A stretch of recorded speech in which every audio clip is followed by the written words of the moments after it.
This is my voice, says a name like child song and tree branches retched with the memory of every orphan bird. My voice is thank God for liars, asks what Veronica did with the face of God. My voice is a midnight prayer, the terror of a non-believer realizing all his childhood fears are real. My voice wants to unburden the labor of a body forced into altar, that there is more to living than waiting for our ascension, that we are not ornamental beings, that we are deserving of the love we deny each other, and that there is a life worth saving amidst the torn up feathers. This is my voice. This is my voice.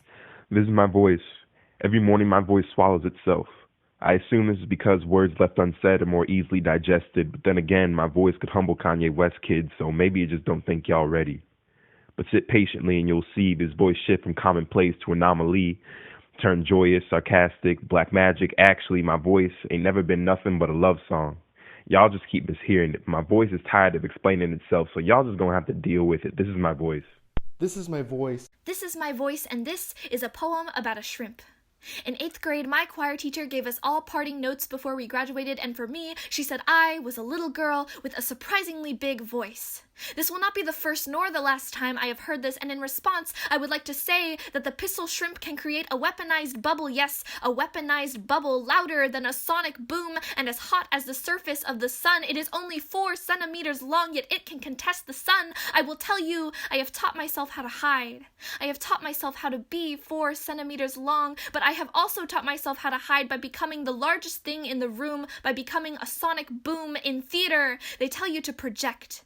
They project who they think I am on myself. I project myself as quiet, demure, but it is hard to keep a burning thing inside when it is hotter than the sun. We all know how heat rises. It is the nature of soft things to harden. The shrimp keeps its soft body safe with an exoskeleton, and I know what it's like to have something to protect. I cannot afford to be soft in a world like this. I know what it's like to be disproportionate. I know what it's like to have a voice too big for your own body, a voice that bursts like the air from a sonic bubble, and yet you must remember you only have an exoskeleton because there is so much softness worth saving. You do not have to hide behind your magnitude. It is the nature of hard things to soften, and you can be soft without lowering your voice. My voice will be gentle and solid. My voice will protect all the softer things. My voice will not back down until it reaches the sun. This is my voice. This is my voice. This is my voice. Quarantine treating me like the beat drop in the Say So remix. I keep replaying Savage for Logan. The other day I made a joke that was what all the white kids would call me in middle school. This is not a drill. The other day I went viral on TikTok for cowboy hats and hot girls, but here I am stuck in my room referring to other days, hoping these ones will be better. Unsure of how much longer I can go on without seeing a hummingbird shadow flick across my vision. I miss papayas and dirt baths and my car flecked with dry mud. This is my voice. This is my voice. This is my voice. I find it necessary to inform you that my friend's literature professor caught her flossing on Zoom.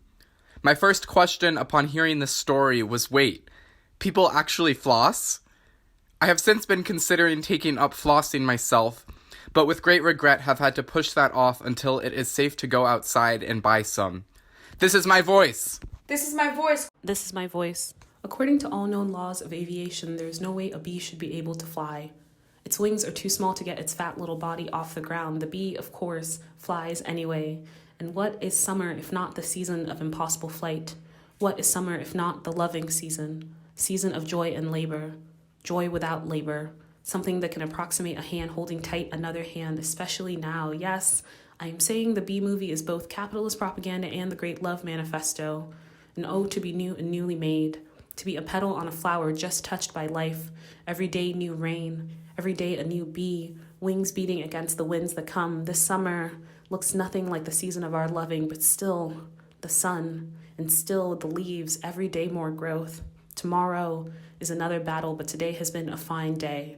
Today I laid my cheek against a blooming flower, and finally, calm. This is my voice. This is my voice. This is my voice in a house where the doors never lock and the exits only bleed into themselves. This is what I sound like when I don't feel safe, and death wouldn't surprise me.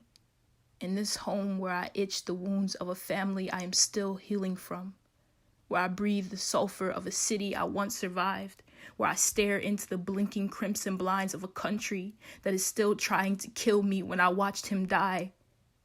The dying didn't surprise me. The dying was far too familiar. The stumbling, however, caught my breath and held it there. He stumbled and fell like breaking bow, and I understood that no matter how much I fight, no matter how many beasts I can outrun when I stumble, there will always only be the concrete to catch me when I finally collapse.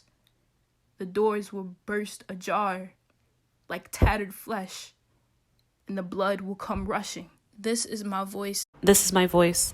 This is my voice. I bury my voice beside Mac Miller, asking to tell me it ain't gotta be bad no more. My voice wants to believe it but doesn't. My voice wants to be good but isn't. It rasps at the edges and caves at the middle, stays in bed all day then rises at night. My voice sleepwalks from dead rappers to the gospel, just wants to hear some good news, just looking for a resurrection. My voice stays walking in circles. This is my voice. This is my voice. This is my voice. This year, Elon Musk and Grimes had a baby and named it XAEA12, and it still wasn't the strangest thing to happen in 2020. This is less a poem and more just a what the fuck. Asian diaspora poems about stinky lunch are now irrelevant. When XAEA12 hops on the scene with his lunchbox full of batteries, when none of his teachers can pronounce his name, when he is told to go back to where he came from, extraterrestrial alien child with the strange name, this is my voice, and all it can think about is the day Grimes and Elon Musk's child comes for my whole career. This is my voice. This is my voice. This is my voice. For once, my voice has little of substance to say. My voice is behind on deadlines, yes, even in the summer. It is desperately trying to catch up to the sound of its own echo. It is running in circles, sprinting across wet sand, chasing the faint noise of what it thinks is a better version of itself. My voice is still making the same mistakes it did last month, last year, and the year before that one too. My voice still laughs at every blunder anyway. My voice knows it can still outrun you even after shooting itself in the foot. Perhaps then, the trail of blood it leaves will inspire my voice to try just a little bit harder. I'm sorry if my voice doesn't sound how you expected it to. The reason my voice listens to so much music is because it is constantly daydreaming about all the ways it wishes it could be different. I wish my voice sounded different, but here I am in the dark with you, and all we have to fill this space is this breath coiled in my lungs right now, and I just hope it's enough for at least one of us. This is my voice. This is my voice. This is my voice, and my voice is replaying TikTok, pretending she's not stuck in late-stage capitalism, but she can't stop because my voice is stuck in the house, and I'm in the house, stuck. Stuck in the house, and I'm in the house, stuck. Stuck in the house, and I'm in the house, stuck. Stuck. This is my voice. This is my voice. This is my voice. This voice would like to take a second to clarify that while her heart rests firmly in Montana, she was technically born on Florida soil. This voice understands that this is not the most ideal lineage to admit, but upon further observation, she feels like this fact might clarify some confusion. So yes, this voice likes gator meat, and now you know why. And yes, this voice likes riding horses through the swamp and is not afraid to admit it. And yes, this voice has indeed made a manatee roll over like a pup so she could scratch its belly. These are all true stories, but don't be alarmed. Her life ain't no Florida man challenge, but it does mean she holds her breath at every sunset waiting for the green flash and prefers swimming in oceans directly after a hurricane. She is warm and bright and flashing. It is the only way she can hold the contradiction that Florida is the sunshine state, but Tampa is the lightning capital of the world. If she strikes you, it is only because she channels all her energy towards those she loves most, and since she can't help but love almost everything, don't charge her for wanting to collide with the earth. Love is an unwieldy connection, but she is trying to manage it. She is trying, and if this love has caused pain, she is so sorry. This is my voice. This is my voice. This is my voice, and the last time it felt alive was yesterday when I paid off my last loan to an old raccoon bastard named Tom Nook. Imagine that. 20 years old and debt-free me selling fish and fruit for money, and that being a stable income. In this paper, I will argue that Animal Crossing is the American dream. Figure 1. I am literally building a white picket fence around my fully paid-off house. For once in my life, my goals feel attainable. My voice says sorry. I will not be taking any questions at this time. Gotta go and build a Zen garden for my panda villager, but wait, before I leave, Chops, you're ugly and mean. Get off my island. This is my voice. This is my voice. This is my voice. My daily routine has evolved into this. I wake up and the first thing I think about is the oatmeal bowl I'm about to spend an alarming amount of time decorating. You know, like with blueberries and pecans and small slivers of banana and shit, just to eat it in a matter of minutes. And then I'll argue with my dad about GMOs in corn and tofu, and then cook corn and tofu for lunch, and afterwards read the entire manual of a sewing machine we bought once at a church garage sale. And I'll make as many Beanie Baby frogs as I can out of a single piece of cloth. I've been relishing in my return to the domestic arts, making small fruits out of clay and turning them into earrings to give to someone I love. wanting them to have a piece of myself close to where they can hear it jingling. I have been doing everything I can to distract myself, to keep from sending my closest friends repetitions of I miss you, I miss you, I miss you for the 100th time. And yes, I have spent the past few weeks turning my childhood bedroom into a sewing paradise. My old woman vibes are immaculate. This is my voice. This is my voice. This is my voice. This is my ASMR voice. 'Cause my mom makes sure I don't raise mine in her house. Rest assured, it is written in all caps. I'm becoming fluent in the silent scream. Rest assured, it is bursting at its whispered seams. The strength is in the gift, and I've taken what I'm owed. Rest assured, as I acquaint you with the acoustic stylings of my metal water bottle.